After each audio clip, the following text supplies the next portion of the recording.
Lagi viral nih case-nya selebgram asal Aceh Mbak Cut Melisa yang gagal terbang karena diduga dipersulit oknum petugas check-in counter di Bandara Kuala Namu, Medan. Karena paspor Mbak Cut Melisa ini ada lecet tipis dan setelah beliau cek ke imigrasi, paspornya ternyata nggak masalah, masih bisa di-scan. Akhirnya Mbak Cut Melisa dan suami gagal terbang ke Bangkok dan harus beli tiket baru lagi. Kejadian ini sangat disayangkan ya, dan semoga dengan viralnya kasus ini bisa jadi pembelajaran bagi kita pemegang paspor yang suka traveling ke luar negeri, agar kejadian serupa tidak terjadi sama kita. Dan kalau ada oknum yang mau menyalahgunakan kewenangannya seakan-akan penerbangan kita itu ada di tangan mereka, kita jadi tahu apa yang harus kita lakukan. Makanya tonton video ini sampai selesai ya, dan jangan lupa juga untuk share video ini biar kejadian yang dialami Mbak Cut Melisa tidak kejadian ke kita. Dan bagi yang belum subscribe, jangan lupa subscribe juga ya. Oke, saya ceritakan kronologinya dulu biar nggak ada kesalahpahaman. Jadi hari Sabtu tanggal 29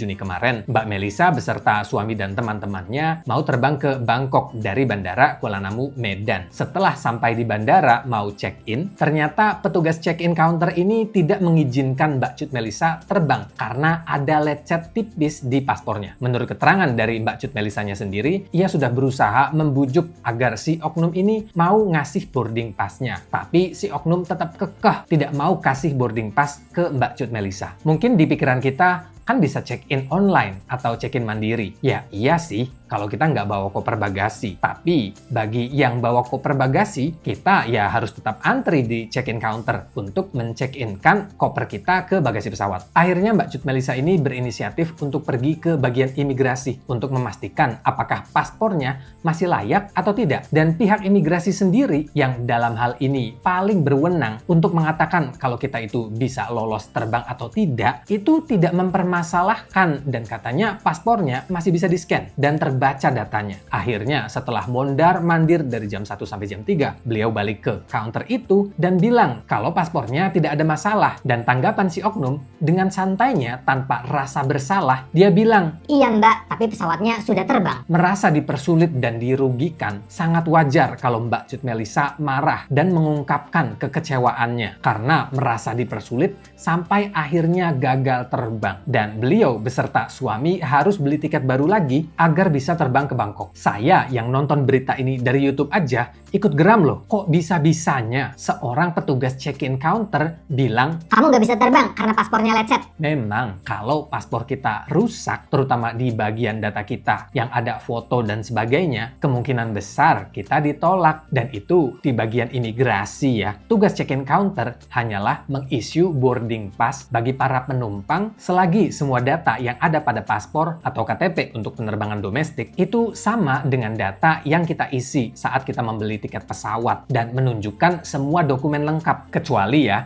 ada perbedaan data, kayak contohnya, ternyata ada perbedaan tanggal lahir di paspor dengan tanggal lahir yang diisi di tiket, atau nama pada tiket berbeda dengan nama pada paspor. Itu wajar kalau petugas check-in counter tidak meng-issue atau memberikan boarding pass. Atau kalau paspornya beneran rusak parah sampai bolong-bolong, contohnya kena rayap, atau beneran sobek. Itu sih wajar ya kalau petugas check-in counter tidak memberikan boarding pass. Nah, dalam kasusnya Mbak Melisa, di paspornya itu hanya ada sedikit lecet dan beliau sampai mengecek ke bagian imigrasi apakah paspornya masih dibolehkan untuk terbang atau tidak. Dan dalam kasusnya itu boleh, datanya masih bisa di-scan. Dan buktinya setelah beliau ketinggalan pesawat masih tetap dibolehkan untuk beli tiket baru. Kalau memang nggak bisa kan pastinya juga nggak bisa beli tiket baru. Makanya Mbak Cut Melisa geram dan mengungkapkan semua kekecewaan dan kemarahannya kepada si oknum yang bikin Mbak Melisa dan suaminya ketinggalan pesawat. Ya jelaslah, saya juga bakal marah ya, merasa dipermainkan sampai harus mondar-mandir di dalam bandara yang gedenya kayak apa, rugi di waktu, rugi di tenaga, dan rugi di uang juga karena terpaksa harus beli tiket baru. Kalau baca di kolom komentar itu banyak yang bilang, pecat aja. Dan ada juga yang bilang, laporin aja ke polisi biar kapok karena itu tindakan kriminal yang merugikan. dan berbagai macam komentar lainnya. Kalau menurut saya pribadi, itu jelas salah si oknum petugas check-in counternya yang sudah merasa seolah-olah nasib penerbangan kita itu ada di tangannya, tanpa memikirkan konsekuensi apa yang sudah ia lakukan yang menyusahkan orang lain. Karena memang ada loh tipe-tipe orang yang sukanya mempersulit orang lain dan akhirnya diviralkan atas kelakuannya sendiri. Dia pikir kita bakal diem aja gitu ya ketika kita dizolimi dan hak-hak kita dipersulit atau dirampas. Ya enggak lah, enak aja. Apalagi sekarang ada sosial media. Akhirnya kan viral juga dan karmanya langsung balik ke dia. Nah, dari kasus ini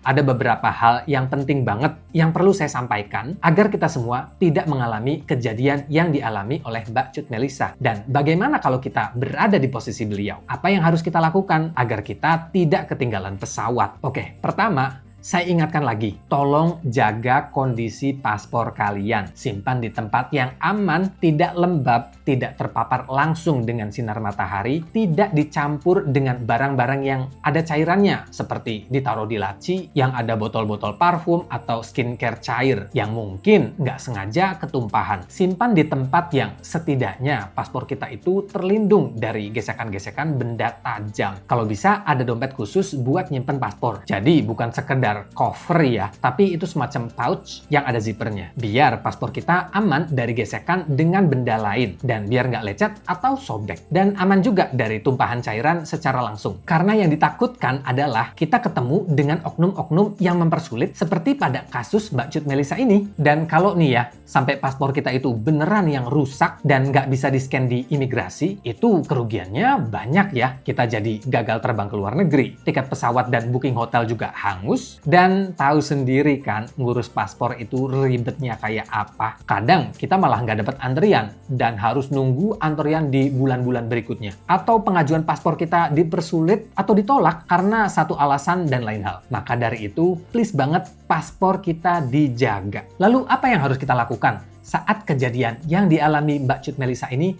kejadian juga di kita? Oke, pertama, kita harus selalu datang jauh lebih awal. Minimalnya 3 jam sebelum boarding, kita itu sudah ada di bandara. Kalau bisa lebih dari itu. Dengan demikian, kalau masih ada waktu untuk mengurusi masalah-masalah seperti ini, kita tetap bisa mengejar waktu penerbangan kita. Kedua, kalau kita dipersulit oleh satu counter, coba ke counter sebelahnya. Biasanya beda petugas, beda juga cara handling problemnya. Tapi kalau counter yang buka untuk penerbangan kita itu cuma satu, ambil inisiatif seperti yang dilakukan oleh Mbak Cut Melisa, yaitu dengan mendatangi bagian imigrasi untuk mengecek apakah paspor kita masih layak atau tidak. Karena selagi semua data yang kita isi di pemesanan tiket dan data pada paspor itu sama, mereka nggak semestinya bilang, Kamu nggak bisa terbang karena paspor rusak. apalagi kalau kerusakannya itu minor banget berupa lecet sedikit. Harusnya itu diserahkan ke bagian imigrasi ya, biar petugas imigrasi aja yang menentukan apakah kita itu tetap bisa terbang atau ditolak dengan kondisi paspor yang kita punya. Bayangkan, kalau kita nggak ada inisiatif untuk mengecek ke bagian imigrasi, apakah paspor kita masih bisa digunakan atau tidak, dan kita pulang aja gitu, itu kan kerugiannya makin banyak ya. Liburan jadi batal, uang tiket dan hotel juga hangus, belum lagi ongkos dari rumah ke bandara dan bandara ke rumah juga mahal. Jadi saran saya, tetap tenang, jangan panik, dan tanyakan ke petugas yang lebih berwenang dengan masalah yang sedang kita hadapi saat itu. Semoga informasi ini bisa menjadi pembelajaran untuk kita semua. Terima kasih sudah menonton, dan sampai jumpa di video berikutnya.